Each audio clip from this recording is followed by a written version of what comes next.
Hello, and welcome to Reed Scholars Live. I'm your host, Dr. Mary Fleming, and current president of Reed Scholars. Today we are joined by Dr. Darrell Gray, who is also a Reed Scholar, and he is joining us again. He was brave enough to podcast with me when I was doing this brand new episode 2, so I encourage you all to go back and check that out. That was published on January 22nd. Great conversation, and give you some insight into kind of part 2 and what we're going to be talking about today. But currently, Darrell is out in Columbus, Ohio at the Ohio State.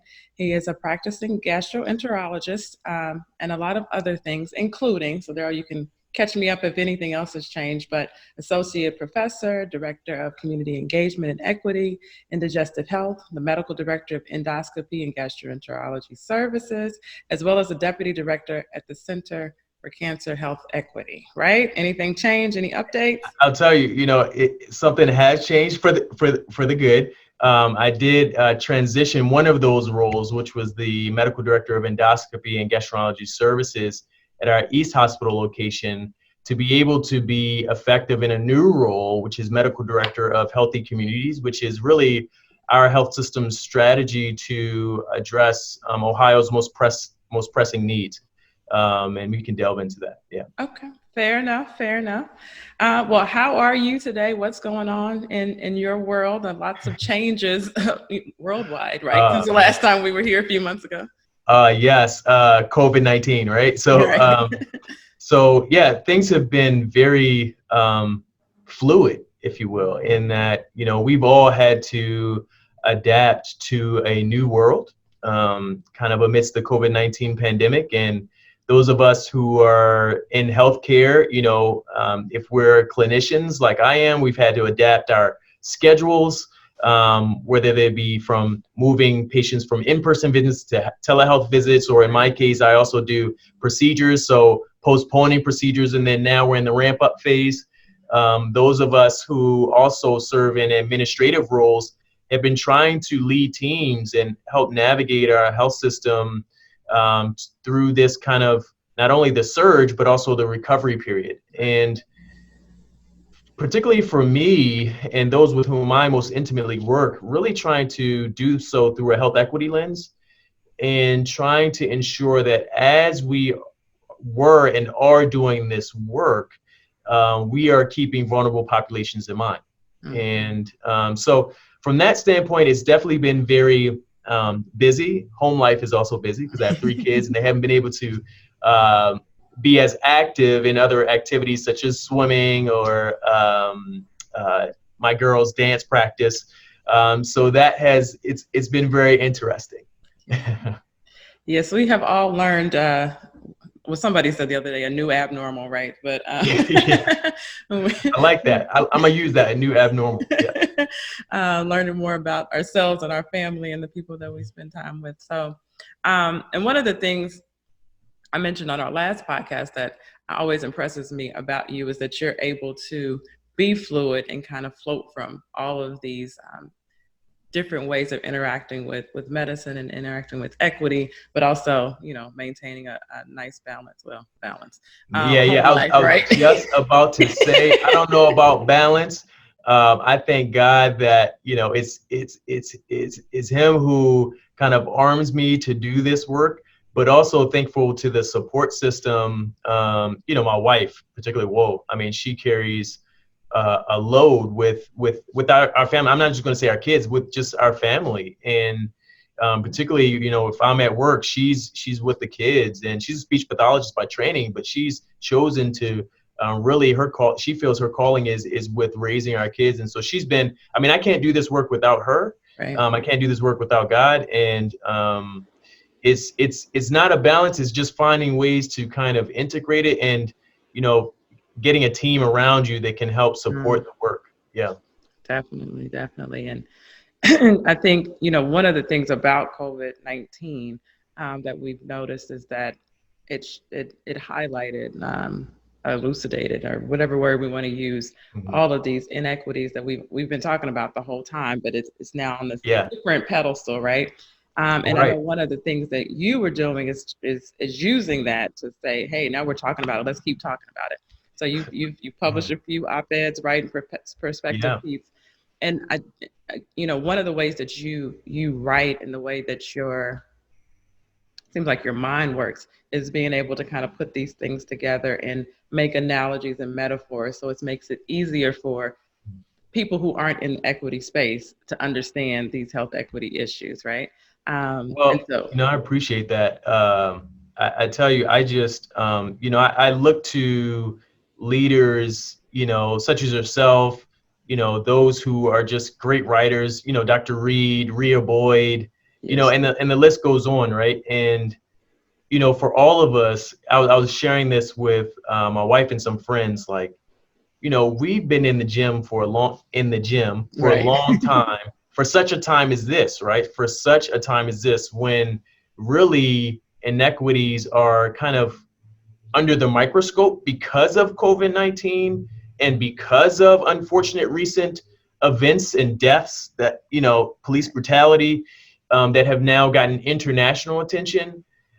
That's, it feels like it's like, okay, coach, we in the game now. You know what I mean? We've Right. been in the gym, we've been working out, we've been putting our time in, we've been doing these efforts here and there.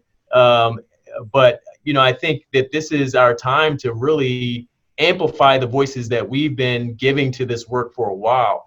So I'm honestly honored that I and others, including those who I just mentioned, have been able to put some words out there, and to get that kind of stuff published. Yeah.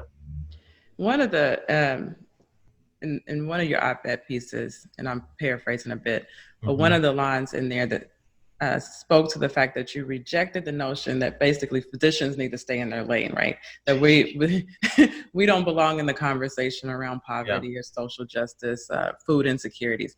And I think you and I, and like you said, these other colleagues that we talk about a lot. We feel like all of those are our lanes, depending on whatever best needs, however we need to best serve our patients at the time and the patient population that we're serving.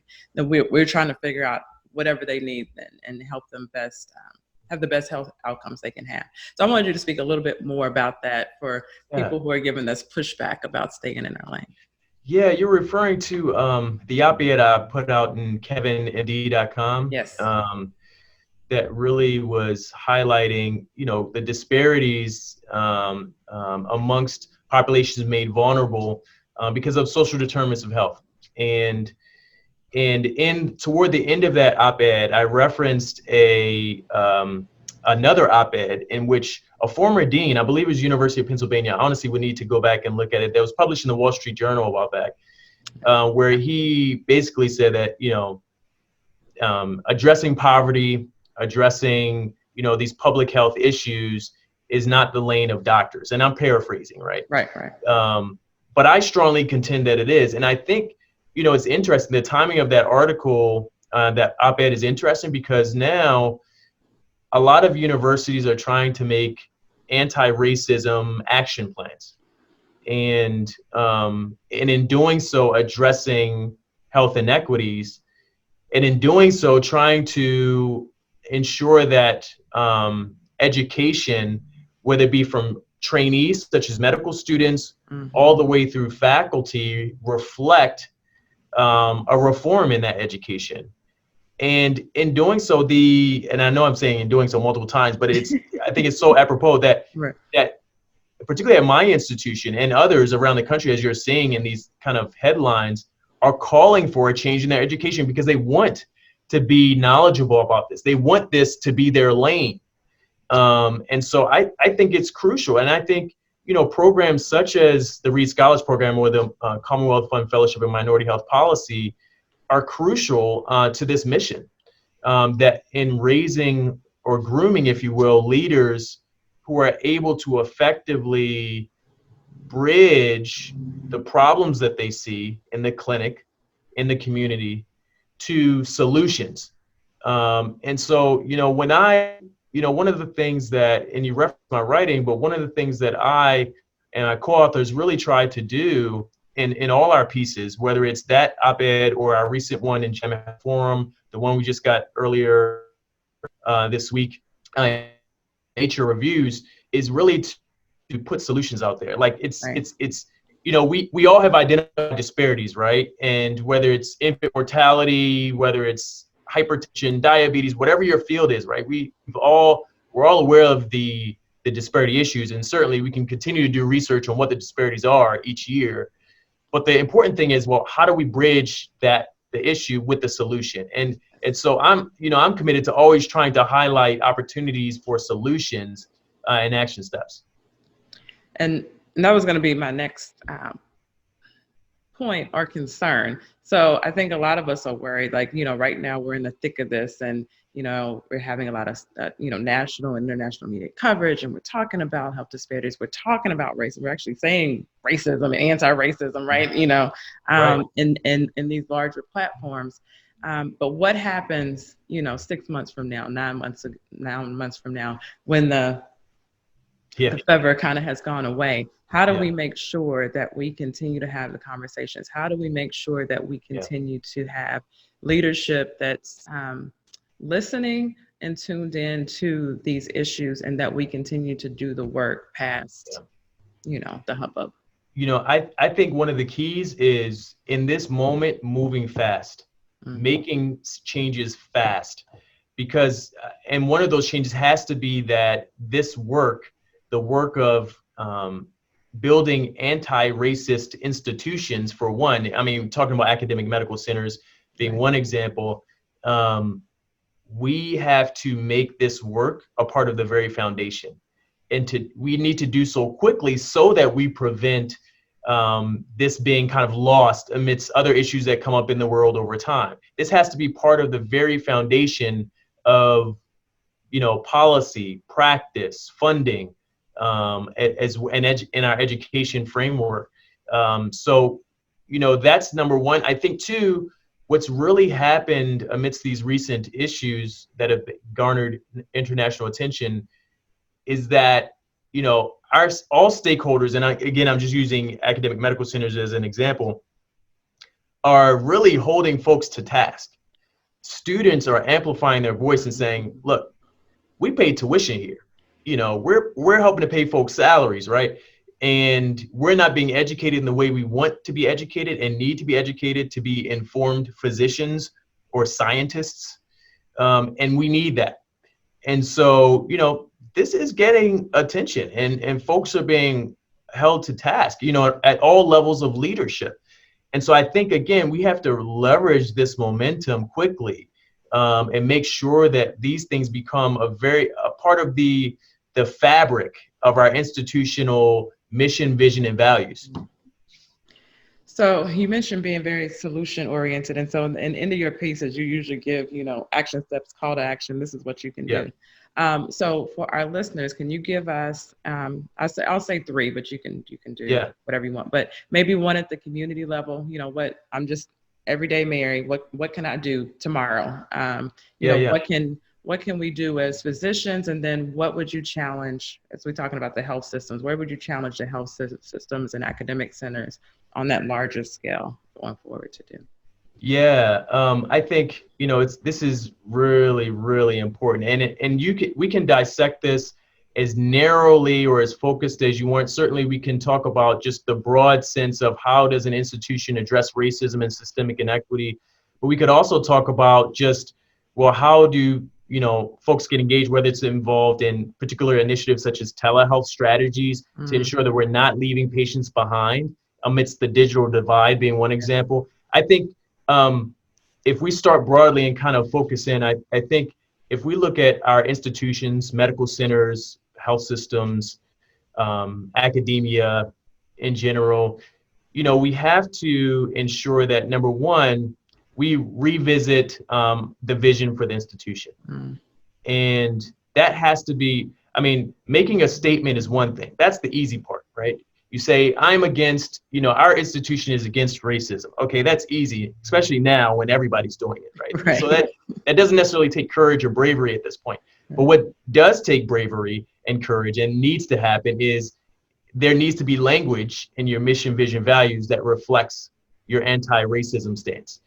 Then you have to take a step further and you have to say, well, what action steps can we take to demonstrate that this is the case? And certainly that requires money, right? No money, no mission. And so there needs to be money in across the kind of, using academic medical centers as an example, across the tripartite mission. So whether it be clinical, research, or education. So certainly, we need to be training our medical students, our staff, our faculty about systemic racism, its impacts on health, about social determinants of health. And certainly we can collaborate across, other stakeholders, which is public health domains, business domains, et cetera, to do so. We need to be incentivizing and celebrating and monitoring research around this area. Our clinical work, we need to enable our physicians to better understand, physicians, advanced practice providers, nurses, MAs, the list goes on, how to understand and capture this data, right? So whether it's leveraging our electronic health records so that people can see what social determinants of health are impacting their ability to be compliant with the medication, just one example, or to follow up in clinic, or, because, folks, and I'm gonna use another one example, where, there's a business to medicine. And so sometimes that can, or has limited providers interactions with patients, in that maybe a patient who shows up late to the first 2 clinic visits because they're catching 3 buses to get to the clinic. But if we're not capturing the information, the provider may not use their time to ask, and that patient may ultimately be dismissed from the clinic because that's someone who's labeled as always showing up late or canceling late, things like that. So we have to get the data and enable also people to be informed so they can make better choices. I think we too also have to, do better with understanding our implicit biases. Now that's different from explicit racism, but it's helpful because implicit biases impact education, grading, training, hiring, promotion, advancement, retention, and so we have to think about that as we think about the diversity of our trainees, the diversity of our workforce, and how that impacts care. And then I think, we have to make sure that our policies reflect all of this. Now, whether you're in private practice, whether you're in academic practice, whether you're a scientist, I think our policies have to dictate where we're going and that we are committed to this mission. And so revisiting our policies that impact hiring, that impact what our mission, vision, values are, that impact, what we invest in as far as investing in anything from grants, intramural, extramural for scientists, to investing in our community engagement work, investing in neighborhood level change. That has to come through a lens of equity and anti-racist thought.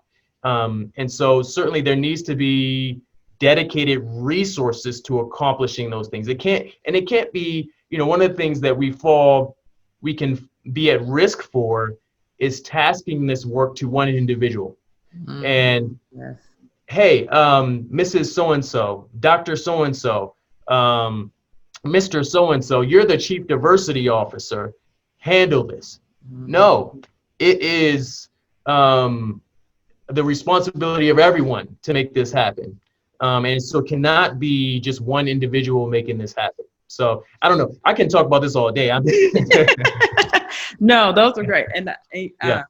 I want to touch on telehealth just a little bit because I think it's important. Yeah. But before we go there, there was a post a few, might have been last week, talking about levels of leadership, and that if you looked at diversity and leadership in a lot of these companies, the only person of color is in this office for diversity, inclusion, whatever they're calling it, and that's the only person. And to your point, you can't change the culture, mission, and vision of a organization with one single person in the office with not a lot of support. So I think that was a great point. I'm glad you. The minority tax, Yep. Yeah, exactly. But you also mentioned the digital divide. And so we've talked a lot about, because of this, we're shifting a lot of things, to telehealth in some capacity, and making sure that we don't leave anybody behind. And to your point, we don't know what's happening at the home before you get there. So if if you got to get on a couple buses, if you all have one cell phone that you're sharing between the 3 people that live in the house, right? If your data, you only have data to get through the first 2/3 of the month, and the last third, you're winging it. if Wi-Fi is not at your local, I mean, now we can't even go Yeah. places with free Wi-Fi. But I've been talking to people like, how do we make sure we don't leave people out when we try to increase access? You know what I mean? I think there are a couple of things that I highlighted in that Gem at Health Forum piece that I think are extremely important. One, we have to be thoughtful about how we can expand broadband access or Wi-Fi internet access, particularly to vulnerable populations. And those are those who are low income, those are those who kind of have low health, or like we term telehealth literacy, those are those who live in rural or tribal communities, um, particularly elderly as well, and those who are disabled or those living with disabilities. Um, I think we also have to, and in doing so, we have to certainly work with not only, this isn't just one institution or one person, right? This is thinking of state and federal investment in these things. I think too, we have to enable community stakeholders to be an active part of this process. One thing that may be helpful is, health centers, health systems have community health workers. Can you leverage community health workers? Can you leverage libraries to be a resource for people who need to leverage telehealth? Right. And as these platforms are exploding in healthcare systems, medical offices, how are we being thoughtful about those who have limited English proficiency, those who are living with a disability? We have to hold these vendors and our health systems to task that they're adhering or being mindful of class standards. So cultural competency, as well as kind of disability standards, and classes acronym CLAS, and there's data published on that as well. We need to make sure that we're holding these vendors and folks to task so that we aren't leaving our most vulnerable behind. And the piece that I think is so important is that, our communities, thinking of communities of color being one example, we build relationship around in-person contact. Yes. And so I submit that as we think about what's happening with telehealth, the patient-doctor relationship may be compromised if we are not mindful of our kind of digital empathy, if you will, and website manner. It's different if we're kind of face-to-face in person. I can rest a hand on your shoulder.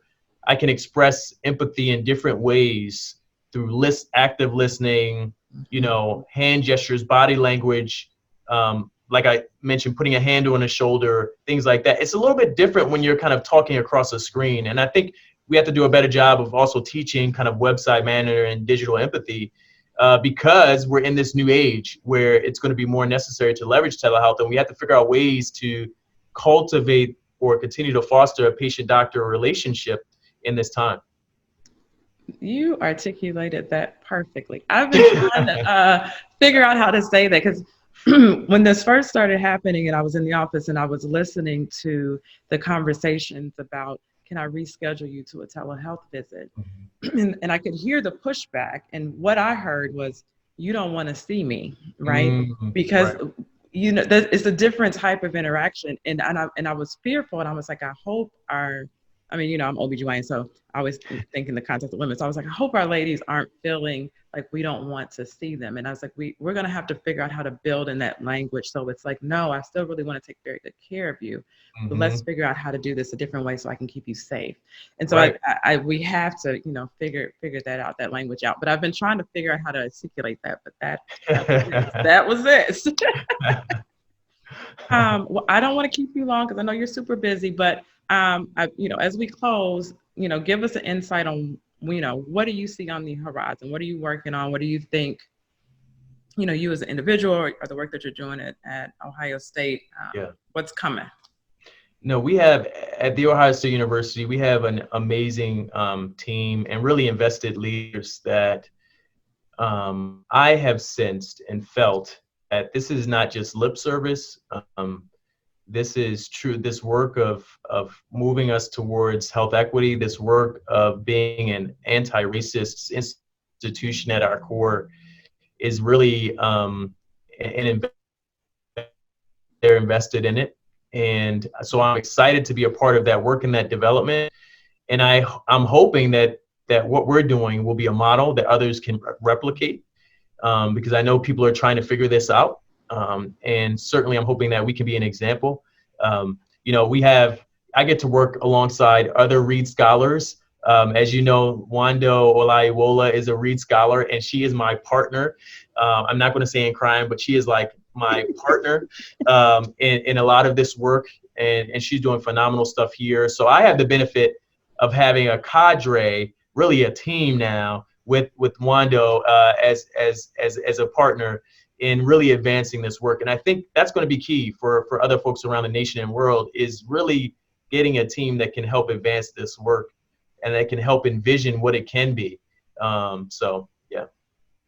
Well, I think that is a great place to close. Thank you so much for this, for just being so insightful and sometimes almost poetic. I mean, the way, it's true. I mean, sometimes just the way that you put thoughts together, you make it, like I said, it's easy for everybody to understand, and it gives us some context, but also some inspiration, right? It encourages us to go out and do good work. So thank you for that. Thank you for all the work that you are doing. Go home and hug your kids later.